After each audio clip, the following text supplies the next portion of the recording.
तो climate change सबसे पहले समझते हैं कि टेम्परेचर बढ़ क्यों रहा है। टेम्परेचर बढ़ने से हो क्या रहा है और टेम्परेचर बढ़ना क्लाइमेट चेंज को सबसे ज़्यादा क्लाइमेट को सबसे ज़्यादा पृथ्वी को सबसे ज़्यादा प्रभावित क्यों कर रहा है।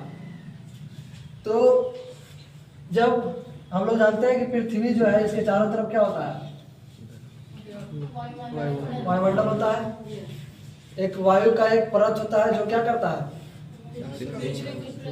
पृथ्वी को सुरक्षा देता है। ठीक है, ये वायुमंडल, ये सूरज भगवान के सुना देते हैं।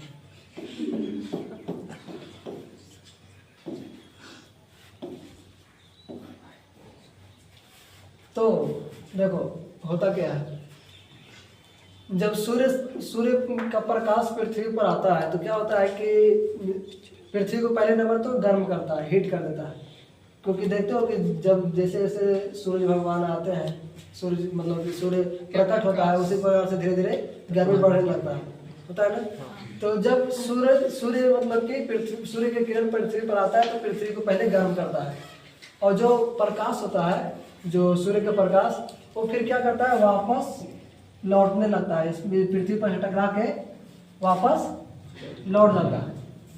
लौटने वक्त क्या होता है ना कि जो वायुमंडल है हमारा, जो वायु का एक परत है, लेयर बना हुआ है, जो क्या करता है, वायु को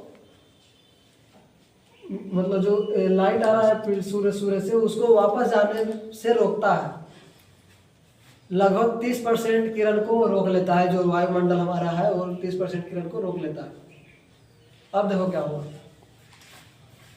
देखो दिन में टेम्परेचर तो रहता है जो नॉर्मली रहता है, लेकिन रात में देखना दिन के कंपेरिजन में टेम्परेचर कम रहता है, क्योंकि रात में सूर्य नहीं रहता है। लेकिन ज़्यादा भी कम नहीं रहता है।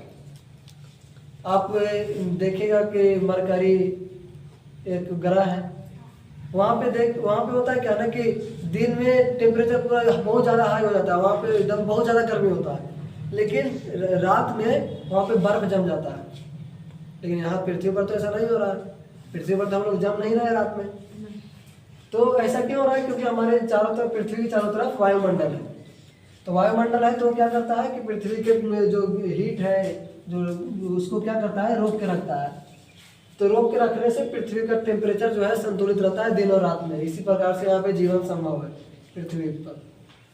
अब क्या हो रहा है कि जब हम फ्यूल जला रहे हैं, इंडस्ट्री से जो फ्यूल मतलब जो गैस निकल रहे हैं, गर्म गैसेज निकल रहे हैं, जितने भी प्रकार के हानिकारक गैसेज जैसे कार्बन डाइऑक्साइड हो गए, कार्बन मोनोऑक्साइड हो गए, और फिर जो जल का वाष्प भी है, जो वाष्प बनता है ना, जो जिस बादल जिसको कहते हैं, वो भी एक जाके इस लेयर को क्या करते हैं कि और मोटा कर देते हैं। जब जिसको हम कहते हैं पोल्यूशन,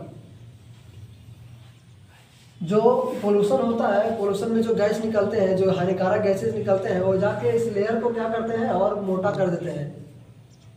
तो मोटा करने से क्या हो जाएगा, मोटा करने से क्या होगा, जो सूर्य से जो प्रकाश आ रहा था, जो लौटते वक्त जो जितना प्रकाश को, जितना गर्मी को रोक रहा था, जो मतलब वायुमंडल, अब उससे ज़्यादा गर्मी को रोकने का प्रयास करेगा और रोकने लगेगा। समझ में आ रहा है बात। अब ज़्यादा गर्मी को रोकने लगा तो अब क्या होगा, तापमान पृथ्वी का क्या होगा, एक निश्चित सीमा से बढ़ जाएगा।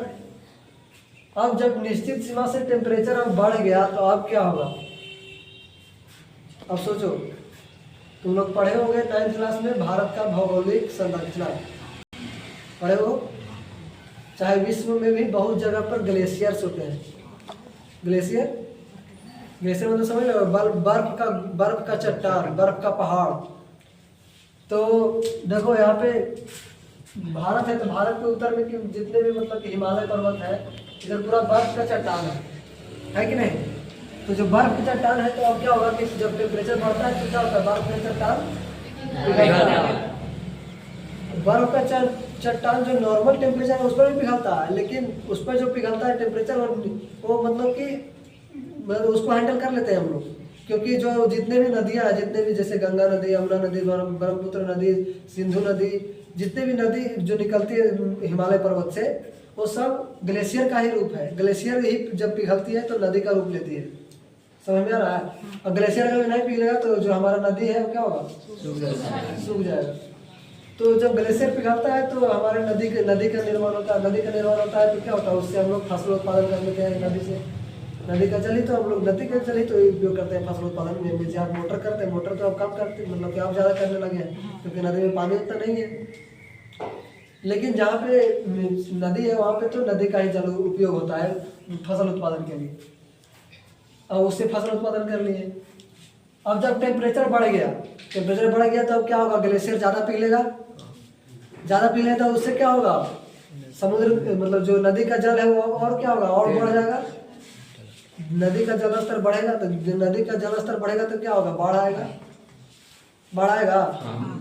अब देखो बाढ़ आएगा तो अब क्या होगा? जो पहले तो हम लोग जान रहे थे कि नदी है तो इतना तक नदी है तो इसके अगल बगल में हम लोग घर बना के रह रहे थे, ठीक।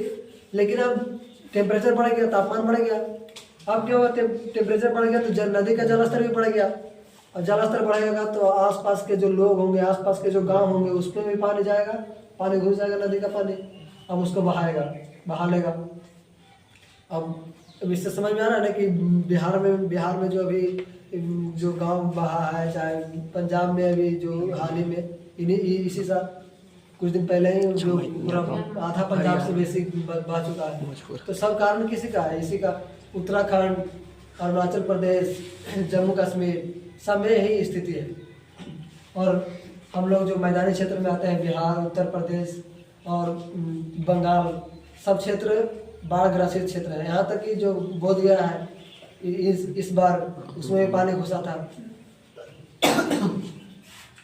तो एक बात समझ में आ गया। अब वो नदी का पानी जो बढ़ा हुआ जलस्तर है वो कहाँ जाएगा? अब समुद्र में जाएगा। समुद्र में नॉर्मली तो पानी जा रहा था, तो एक समुद्र का एक निश्चित मतलब कि स्तर लेवल था कि उसी लेवल में रह रहा था।